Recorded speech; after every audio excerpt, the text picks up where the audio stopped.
Estamos hoje aqui reunidos para a aula de número 168 do Registro sobre Registros. Isso é uma aula gravada e a exibir-se no primeiro dia do ano de 2020. Então, eu não posso deixar de maneira antecipada, desejar a todos aqueles que nos acompanham pela via eletrônica os meus melhores votos de que o ano de 2020 seja repleto das bênçãos de Deus e que todos possamos reunir-nos aqui nesta verdadeira festa de estudos, de esforços em torno do direito registral. Quero consignar, mais uma vez, a imensa alegria que tenho em ver a continuidade deste nosso curso. Uma continuidade que depende fundamentalmente do ânimo que é transferido daqueles que nos assistem para aqueles que nos reunimos aqui. A começar de mim próprio, mas quero agradecer a todos que aqui também se encontram presentes. Hoje, em particular, saudar a doutora Ana Paula Sommer, que nos dá muita honra de estar aqui presente, e ao doutor Fernando Palavitini, que vem da cidade de Piraju para também prestigiar o nosso encontro. Mas agradeço particularmente a todos, doutor Amando, doutor Mauro, Conde Júlio, doutor Valdecir, a Laura, o doutor Renato Nalini, e a doutora Aline, e desejando a todos e as suas famílias um ano de 2020 repleto de bênçãos. Agradeço ao Unirregistral, em nome do, aqui já referido, reitor, doutor José Renato Nalini, e a Arispe, ao doutor Flaviano Galhardo, que a preside, a ocasião destas nossas reuniões. E indico que, para aqueles que compartilharem esta aula até a próxima sexta-feira, dia 3 de janeiro, próxima em relação à aula gravada, nós sortearemos 6 exemplares que aqui se encontram. 3 opúsculos, A Cidade de Deus e o Registro de Imóveis, generosamente editado este opúsculo pela editorial Lepanto, o livro Direito Notarial e Registral à Luz do Código de Defesa do Consumidor, coordenado pelo doutor... Não, aliás, não é coordenado, é um livro do doutor Márcio Kikunaga, o 3º tomo do Registro sobre Registros, da Lepanto, Notas sobre Notas, tomo 1º também da Lepanto. E quero também anunciar que houve um lançamento no mês de dezembro, houve um pré-lançamento no dia 29 de novembro, na inauguração de uma valiosa academia aqui em São Paulo, e ocasião em que se antecipou a divulgação desse livro, coordenado pelo Dr. Mauro Antônio Rocha, que se encontra presente, valioso advogado e estudioso do direito imobiliário em geral e do direito registral, e do Dr. Mark Staldor, Direito Notarial e Registros Públicos, o futuro da advocacia, atualizações e inovações.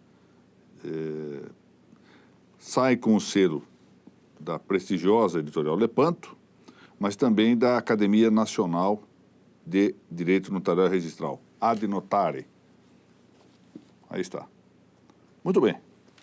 Parabéns aí ao Dr. Mauro Antônio Rocha, a todos que participaram do livro e a editorial Lepanto, aqui representada pelo Conde Júlio e pela doutora Amanda. Muito bem.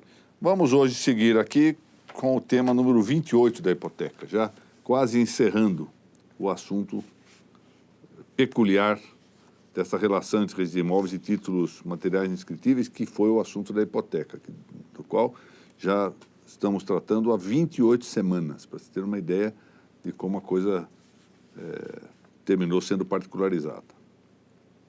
Bom, já vimos o tema da hipoteca sobre bens futuros, isso consta do item 773 das nossas explanações anteriores.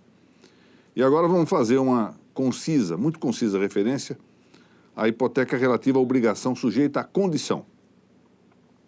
Tema que parece, ao menos em dada medida, já implicitado no assunto anterior. De algum modo, a ideia de uma obrigação sujeita à condição corresponde similarmente ao tema da hipoteca sobre bens futuros. O artigo 1487 do Código Civil Brasileiro diz o seguinte: a hipoteca pode ser constituída para garantia de dívida futura ou condicionada. desde que determinado o valor máximo do crédito a ser garantido. Então, eu repito, a hipoteca pode ser constituída para garantia de dívida futura ou condicionada, desde que determinado o valor máximo do crédito a ser garantido. Esse dispositivo solve, na verdade, uma discussão teórica interessante, de saber se seria possível uma hipoteca relativa à dívida futura ou à dívida sob condição. Do ponto de vista teórico, é possível discutir isso. Dependerá sempre da legislação local, ou seja, de um condicionamento, portanto, peculiar de cada país, para verificar a resposta a essa indagação. Não há óbice do ponto de vista teórico, mas também não é da natureza da hipoteca que ela se constitua sobre bens futuros ou de maneira condicionada. Não havia no Código Civil de 1916 dispositivo semelhante a esse do artigo 1487 do Código de 2002. Mas já lá a doutrina admitia pudesse a hipoteca garantir todo e qualquer crédito. Ou seja, o que se entendia que, por não estar proibida, essa hipoteca poderia constituir-se. Então, não importava a natureza da obrigação, seja a obrigação de dar, fazer, de não fazer, pura e simples, ou condicional, sempre se entendeu que a hipoteca poderia instituir-se e constituir-se.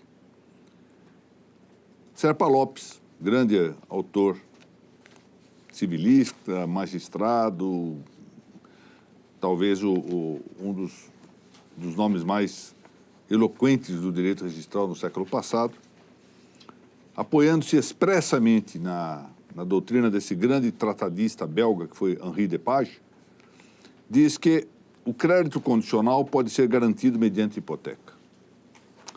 Porque esse crédito já existe. O crédito existe. O que está suspenso é a sua realização. O crédito existe.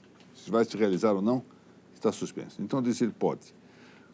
E disso deriva que, sendo a hipoteca um elemento acessório desse crédito, igualmente condicional, seria possível também entender existente. No mesmo sentido, era a lição de Claude Bevilacqua, que eu passo a ler aqui. Podem ser garantidas por hipoteca todas as obrigações de ordem econômica. Se a obrigação é de dar dinheiro ou coisas redutíveis a dinheiro, a hipoteca assegura diretamente a entrega ao objeto da prestação.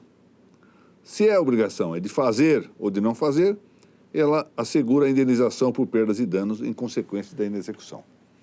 Então, esse é o ponto. Se é de entrega de dinheiro, evidente, recai sobre o seu objeto direto. Se a obrigação é de fazer ou não fazer, então, o que vai assegurar é a indenização correspondente, indenização dinerária, monetária, correspondente à inexecução obrigacional. E assim remata Claude Bevilacqua. Abro aspas. As obrigações futuras ou condicionais são suscetíveis de garantia hipotecária. Mas, diz ele, enquanto a obrigação se não forma, não tem eficácia a hipoteca. A hipoteca é ineficaz porque a obrigação não está formada. É com a dívida e desde a data desta que ela começa a valer. Muito bem.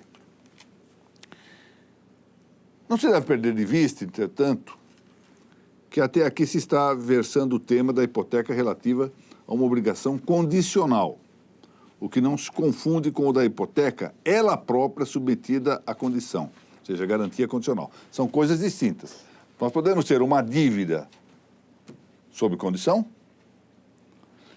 mas podemos ter também separado uma hipoteca sob condição, independentemente de a dívida estar ou não sob condição. Ou seja, o elemento acessório, a hipoteca, também, esse elemento, por si próprio, pode estar submetido a uma condição. Além disso, atende-se a circunstância de que a doutrina, tanto de Claude Bevilacqua quanto de Serpa Lopes, está adstrita à condição suspensiva, o que é também da letra do artigo 1487 do Código de 2002. Restaria a ver se ausente previsão legal expressa pode constituir-se hipoteca que assegure obrigação subordinada à condição resolutiva. Note que a doutrina fala de condição suspensiva. Agora temos que ver se poderia também pensar-se em condição resolutiva. São questões todas que, embora, volto a dizer, teóricas por excelência e que não têm ocorrência prática muito comum, não o tem nesse momento que a própria hipoteca desapareceu em seu relevo, ao menos quantitativo. Mas a qualquer momento essas questões podem voltar a emergir. Antes desse exame, observemos que se abre, teoricamente, um leque de possibilidades jurídicas. Primeiro, podemos ter uma obrigação pura e simples, garantida por hipoteca pura e simples. Normal das coisas. Segunda hipótese, obrigação condicional, garantida por hipoteca pura e simples. Terceira, obrigação pura e simples, garantida por hipoteca condicional. E quarto, obrigação condicional, garantida por hipoteca condicional. Isso se dá porque nós podemos ter uma dívida tanto condicionada quanto pura e simples, e uma hipoteca tanto condicionada como pura e simples. A mera combinação desses elementos nos leva a essas 4 hipóteses. Multiplicam-se ainda essas possibilidades quando se leve em conta o discrimen das condições. Agora sim, se nós considerarmos que as condições podem ser suspensiva e resolutiva, imagine, então nós podemos ter uma obrigação, uma dívida condicionada suspensiva ou condicionada resolutivamente. A mesma coisa a hipoteca, condicionada suspensiva ou condicionada resolutivamente. Isso vai aumentar o número de combinações. Note-se que o estado da obrigação sob condição suspensiva acarreta o efeito da hipoteca, ainda que pura e simples, tornar-se de fato garantia sob condição resolutiva. Isso é uma doutrina muito interessante de Contreras, Aguirre Aldaz e Pérez Álvares. Isso é uma simples referência teórica. Tratando-se de obrigação subordinada à condição suspensiva, a efetividade da garantia hipotecária exige que emerja ou satisfaça a condição. Tanto seja registrada, a hipoteca existe. Ela pende, contudo, para se realize do nascimento ao cumprimento da obrigação, submetida suspensivamente a um evento condicionante. Tá, mais ou menos evidente. Se a dívida está subordinada à condição suspensiva, ainda que a hipoteca seja pura e simples, ela só vai se realizar se cumprir a condição suspensiva e a dívida começar a realizar-se e depois não for adimplida. Essa é uma obrigação condicional a que se reporta o Código Civil Brasileiro em seu artigo 125. Diz o Código, subordinando-se a eficácia do negócio jurídico à condição suspensiva, enquanto esta condição não se verificar, não se terá adquirido o direito a que ele visa. Ele, negócio jurídico. E, nesse sentido, eu aqui invoco a doutrina de meu amigo e colega de magistratura, o desembargador Francisco Eduardo Loureiro. Cito aqui. Enquanto a hipoteca se encontra em estado meramente potencial, a hipoteca já pode existir e é válida, inclusive mediante ingresso no registro imobiliário, mas somente ganha eficácia quando a obrigação se forma. Agora, o que nós temos que entender, essa referência a estado meramente potencial, de uma coisa já existente, quer dizer, no sentido de que ela tem algo a exigir do ponto de vista de efetividade, não é propriamente uma potência, já está em ato, tanto é que já existe. Estar em ato é estar, se existir, é estar posto fora das causas, e, portanto, não é mera potência. Mas entenda-se aqui essa expressão do desembargador Loureiro de maneira metafórica, no sentido de que falta algo para ter efetividade. E ele observa que a data do nascimento da obrigação não interfere na ordem de preferência. Com efeito, o que se busca por meio da hipoteca de obrigação sob condição suspensiva é obter de logo uma posição registral vantajosa, que é o da data da prenotação do título de garantia. Esse é um ponto importante. Faz-se a dívida sob condição, mas de uma vez que se registre a hipoteca, a preferência está garantida ali. É por isso que se faz essa distinção. Esse é o ponto importante da lição aqui do desembargador Loureiro. Portanto, duas fases possíveis acerca da hipoteca relativa à obrigação sob condição suspensiva. Uma delas, a primeira, pendente à condição suspensiva, essa hipoteca, numa primeira fase, é de seguridade. Ou seja, isso já se fez ver no item 827, admite-se a garantia. Agora abro aspas e cito aqui Martin Wolff. Mas não se presume a existência do crédito. Atenção.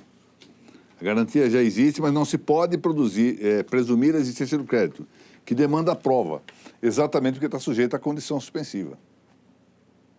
Então, num primeiro momento, eu registro a hipoteca, a obrigação está sujeita à condição suspensiva, eu não posso presumir a existência do crédito, porque tem que ser provada a condição, o implemento da condição. Esse é o ponto relevante para que nós entendamos o jogo entre a hipoteca de seguridade e a hipoteca de tráfico.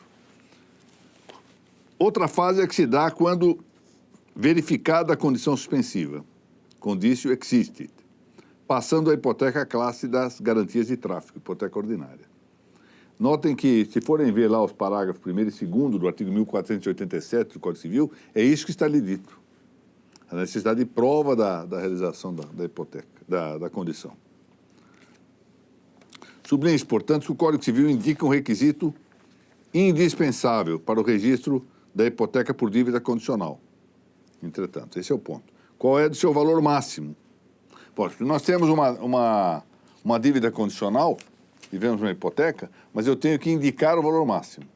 Qualquer dívida futura, o valor máximo. É o que se chama de hipoteca de máximo.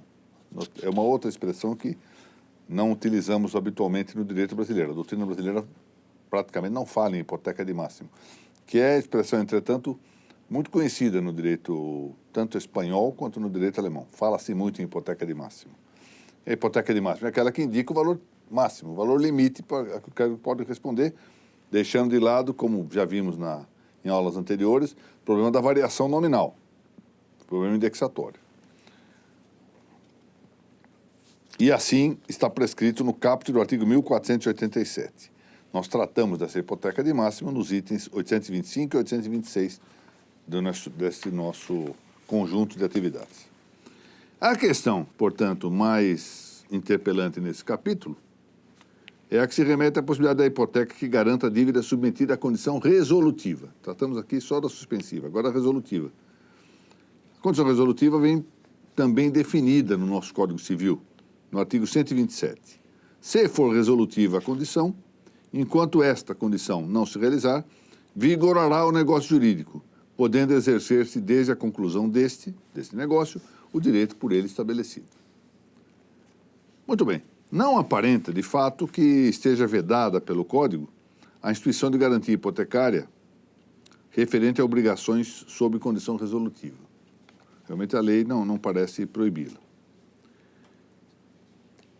Já o deixamos dito que, embora a letra do caput do artigo 1487 do mesmo Código não se refira à condição resolutiva, de fato ela só fala condição suspensiva. Isso nada tem a ver com a proibição da hipoteca de uma obrigação sujeita a essa espécie condicional, ou seja, a condição resolutiva. Fala de uma, mas não significa necessariamente que daí se deva extrair, a contrário senso, que a outra seja proibida. Na verdade, prosseguimos nós aqui. A razão de ser dessa norma do artigo 1487 está exatamente na circunstância de que, registrada a hipoteca relativa à obrigação sujeita à condição suspensiva, por se tratar de garantia de seguridade, conforme já vimos, não há efeito de legitimação registral. Esse é o ponto. Se quer mesmo presunção esta registrária, que se possa estender a existência da mesma obrigação. Ou seja, se nós temos o registro de uma hipoteca de seguridade, com dívida sujeita à condição suspensiva, eu não extraio legitimação registral relativamente ao débito. Eu terei que provar a existência do débito, na forma da lei. Isso é uma coisa importante e que vai lá à frente levar nós vamos ainda ter ocasião de tratar em posições futuras sobre essa questão da legitimação registral em outras hipóteses também, quando é que ela atinge ou não determinados quadros da hipoteca. Mas aqui o que se limita à eficácia tabular é a existência só da hipoteca. O que eu posso garantir de um registro de hipoteca de seguridade, ou seja, que diga respeito a uma dívida sob condição suspensiva, é que a hipoteca tem legitimação registral. Admito que há uma presunção de veracidade, ou seja, de exatidão e integralidade, quanto à existência da hipoteca. A hipoteca existe, mas quanto ao débito, terei que provar a sua existência. Ou seja, não basta a afirmação do registro de imóvel da existência de uma dívida condicional para que a gente saiba que ela existe. Vai ter que ser provada. Isso não tem relevo quando se trata, e de tal se trata, com a garantia referente à obrigação sob condição resolutiva, de uma hipoteca originária de tráfico. Porque, no caso da condição resolutiva, a dívida existe. É eficaz. Ela só está sujeita a uma condição futura que pode resolvê-la e não suspendê-la. Essa é a diferença. Enquanto com a condição suspensiva, eu não sei se a dívida existe, eu vou ter que provar a existência da condição. No caso da resolutiva é diverso. Então, a legitimação registral abrange tanto a dívida quanto a hipoteca, no caso da resolutiva. E da suspensiva só abrange a hipoteca. Não tem que provar nada no primeiro caso da resolutiva. Por isso é que a norma não tem necessidade de falar da hipoteca resolutiva. Porque, no fundo, ela é uma hipoteca de tráfico. Ela cai no quadro geral das hipotecas ordinárias. Então, não havia necessidade de criar uma norma específica. Com efeito, a hipoteca que assegure uma obrigação subordinada à condição resolutiva é de existência pura e simples, tanto quanto é a obrigação garantida. Ambas existem e têm eficácia até que, eventualmente, a condição emerja, com que se extinguirá a obrigação e, com ela, a hipoteca, desde que se cancele seu registro. Aí o artigo 252 da Lei Brasileira tem aplicação exata. Por quê? Porque, como ela já tem em seu favor toda a legitimação registral, aplica-se essa norma, que é uma norma central, frequentemente ignorada, com todo respeito por parte da doutrina, e mais frequentemente ainda em decisões jurisdicionais. Entende-se, por exemplo, a nulidade de um ato, pura e simplesmente já acarrete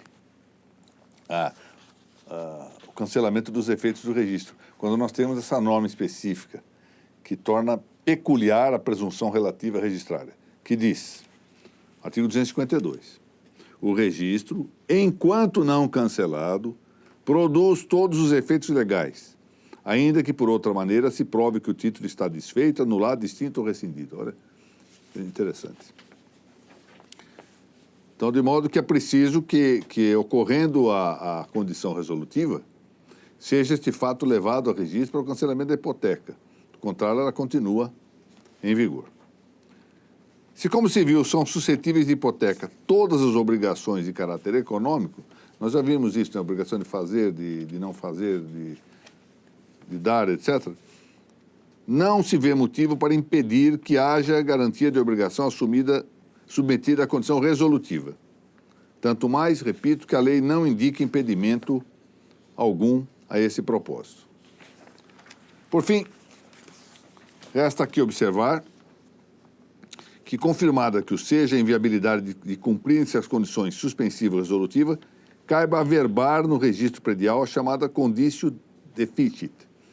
Ou seja, se houver indicação de que a condição resolutiva não pode mais realizar-se, ou que a condição suspensiva não poderá realizar-se, essa com maior razão. Esta com maior razão. Porque a resolutiva, averbar essa impossibilidade da resolutiva não muda nada, porque uma hipoteca de tráfico já está totalmente constituída e eficaz. Mas, sobretudo, a suspensiva é a indispensabilidade de averbar-se, com que desaparece o objeto da hipoteca. Né? Então, há necessidade de averbar-se, até para os fins do 252.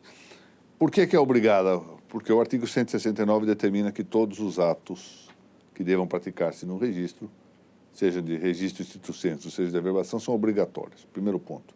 E segundo, porque o artigo 252 mantém a rigidez dos registros até que se cancele. Especialmente no caso das dívidas submetidas à condição suspensiva, a impossibilidade de realizar-se a suspensiva faz com que haja efetivamente ocasião de exigir-se a averbação desse fato, que é o que se chama averbação de conditio deficit.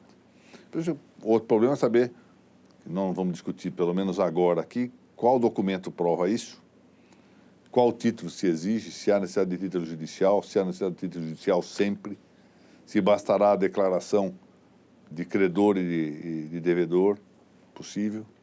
Bom, isso é uma outra história, saber qual título que se pode levar para a averbação. Mas é algo que cabe. Eu estou indicando aqui no final e com um certo destaque, porque eu confesso que eu nunca vi nenhuma averbação desse tipo. Nunca vi. É possível que haja, mas eu nunca vi, e ela cabe, efetivamente, fazer-se no registro. Pois bem, então, com isso nós encerramos aqui a primeira exposição do ano de 2020. Estamos ingressando, salvo engano, no começando o quarto ano de nossas aulas. É bastante coisa de reuniões de registro. Anoto que muitos dos senhores que aqui se encontram presentes vieram praticamente a todas as aulas. Praticamente a todas as aulas. E também do público que nos assiste pela via eletrônica, eu tenho notícia não só de gente que assiste ao vivo estas aulas, habitualmente não perde um, mas alguns que, embora não possam assistir ao vivo, porque estão trabalhando, estão em horário de estudo, horário de trabalho, assistem posteriormente sempre. Então, esse é um motivo que incentiva muito a gente continuar com esses esforços enquanto for possível. E vamos ver se agora vamos tratar nesse início de ano, verificar a possibilidade de nós fazermos o quarto tomo do Registro sobre Registro. Eu acho que seria interessante, nós vamos pensar em termos primeiro, de interesse dos leitores. O que temos que cuidar aqui é, sobretudo, do interesse dos leitores. Não adianta fazer livro para deixar guardado na garagem de casa, né, como se diz. Então, vamos ver isso. Mas eu tenho inclinação de tentar fazer, para reunir todo esse material. É muito difícil ficar acedendo à base, embora a Uniregistral produza isso de maneira muito prática, é possível localizar e tudo. Não é muito bom ficar lendo, tendo que parar para entrar em outro arquivo, verificar, ou imprimir tudo em papel com um custo e com uma certa dificuldade de manejo e tudo. Bom, vamos ver.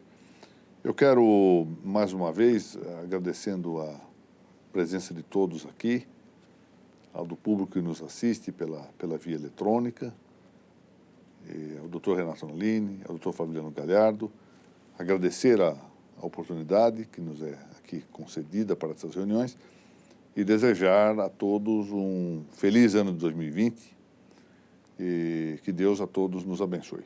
Muito obrigado.